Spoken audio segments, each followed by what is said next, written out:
Shalom anak-anak, bagaimana kabarnya hari ini? Ibu berharap kita semua dalam keadaan baik-baik saja.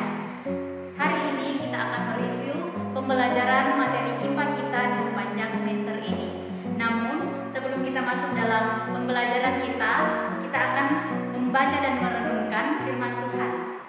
Firman Tuhan yang akan kita renungkan hari ini terambil dari Ayub 23 ayat 10. Ayub 23 ayat 10 yang berbunyi, "Karena ia tahu jalan hidupku, seandainya ia memuji aku akan timbul seperti emas."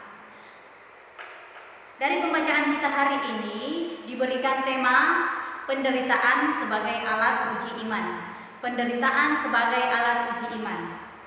Tuhan punya cara lain untuk menguji kualitas iman seseorang, bisa melalui masalah atau penderitaan. Contoh masalah atau penderitaannya bisa berupa krisis keuangan dan juga sakit penyakit, dan masih banyak lagi masalah dan penderitaan lainnya. Ada dua kemungkinan reaksi orang ketika berada dalam keadaan seperti ini. Yang pertama, bisa semakin mendekat kepada Tuhan, dan juga yang kedua, bisa malah menjauh dan meninggalkan Tuhan karena kecewa kepada Tuhan. Nah, terkadang Tuhan izinkan kita harus melewati masalah dan penderitaan agar kita belajar bergantung sepenuhnya kepada Tuhan. Jadi, jangan sekali-sekali undur dari Tuhan hanya karena masalah. Di ayat ini kita diajarkan untuk selalu percaya bahwa di balik penderitaan ada berkat besar Tuhan sediakan bagi yang mampu bertahan. Nah, untuk menutup renungan kita hari ini, mari kita berdoa. Bapa dalam kerajaan sorga, terima kasih Tuhan Yesus atas kesempatan yang Engkau berikan kepada kami untuk merenungkan dan membaca sebagian kecil dari firman-Mu. Tuhan, sekarang kami akan melanjutkan pembelajaran kami. Kiranya Engkau membuka akal pikiran kami agar kami boleh memahami pembelajaran kami dan kami boleh menyelesaikan soal-soal UAS hari ini dengan baik.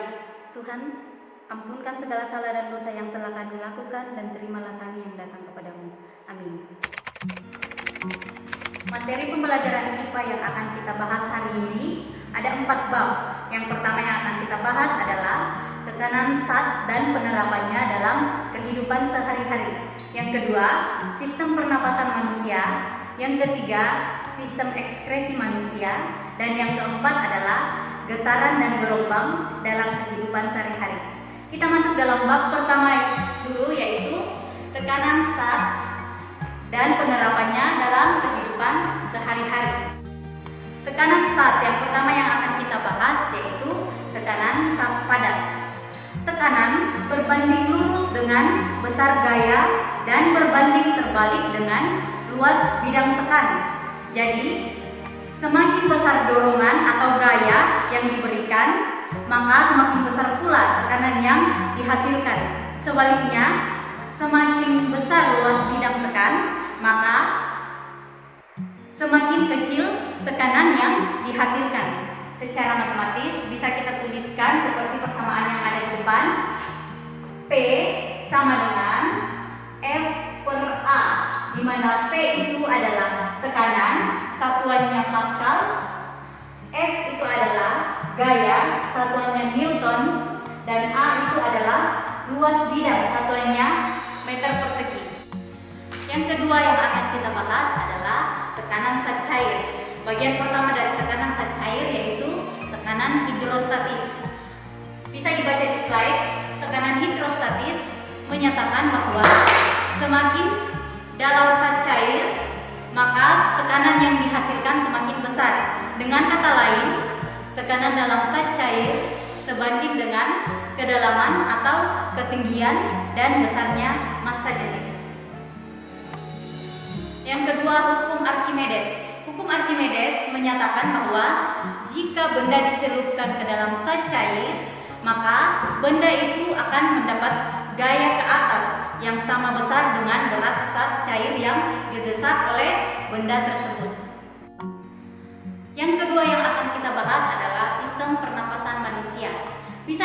gambar, di sini sudah siapkan gambar organ-organ pernapasan manusia, mulai dari hidung, terus faring, terus lanjut ke laring, trakea, bronkus, bronchiolus, paru-paru, dan yang terakhir adalah alveolus. Ada banyak gangguan pada sistem pernapasan manusia. Contoh yang ibu sudah siapkan di sini adalah influenza yang sering kita jumpai. Terus yang kedua tonsillitis, yang ketiga faringitis, yang keempat tuberkulosis, dan yang kelima asma. Bab yang ketiga yang akan kita bahas adalah sistem ekskresi manusia.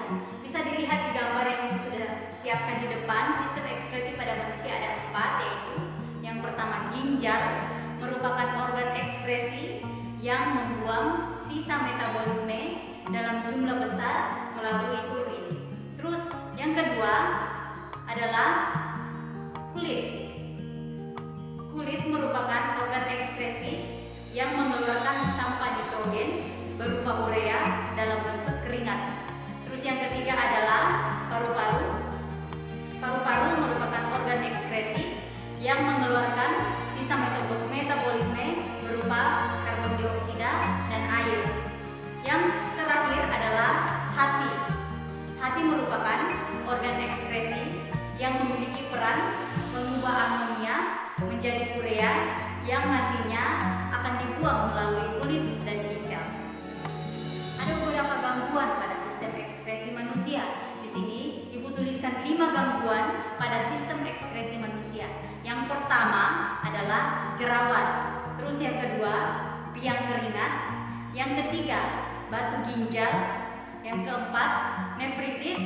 Dan yang terakhir adalah diabetes insipidus.